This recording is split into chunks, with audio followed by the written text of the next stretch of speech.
Yeah, so number three is update how a lead can contact you. And when I'm working with a prospective client, I always looked at their website, and I would say 99% of the time on their website, they have two ways that the lead can qualify them. They have a phone number, and then they have a contact form. So what this does is it just filters every lead into one form, and therefore you get a potpourri of leads, and you get a lot of poor quality leads. So the strategy that we employ is that we update how a lead can contact our clients.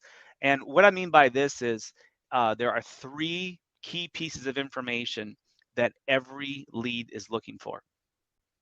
So they want to know what their project can look like. So that's a design perspective. They want to see floor plans. They want to see photos. If it's if you're a remodeler, the case studies are the best one, before and after. Because they're trying to relate to what their kitchen looks like right now and what it could look like after. They can't visualize what it's going to look like after.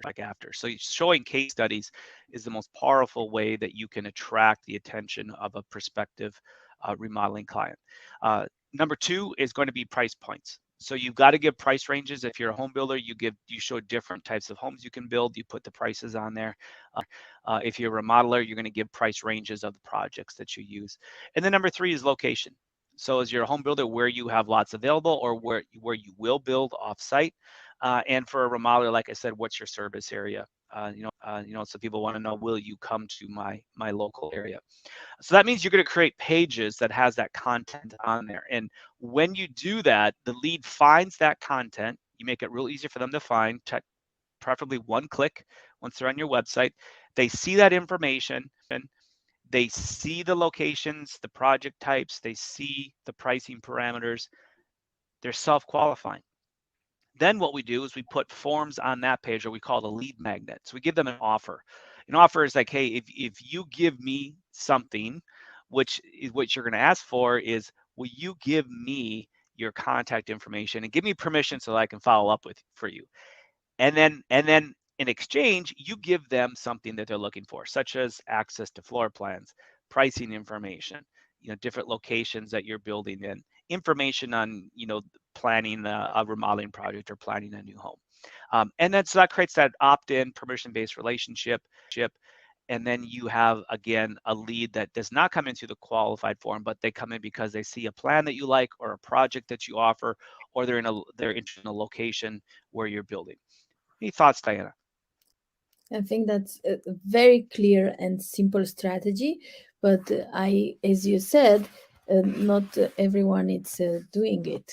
So, Most people are not doing it.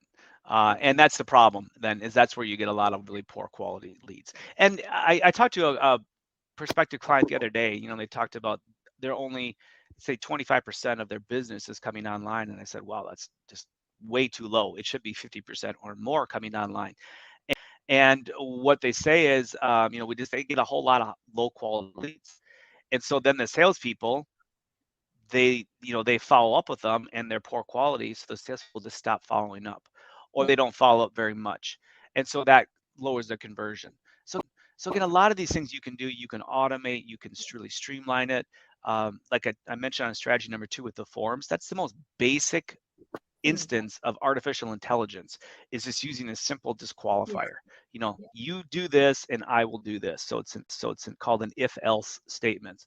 And it's very effective, and it really will help improve the morale of whoever is doing that lead intake for you, where again they're talking to real prospective buyers and not just looky-loos or poor, really low quality people that should never be on your website in the first place.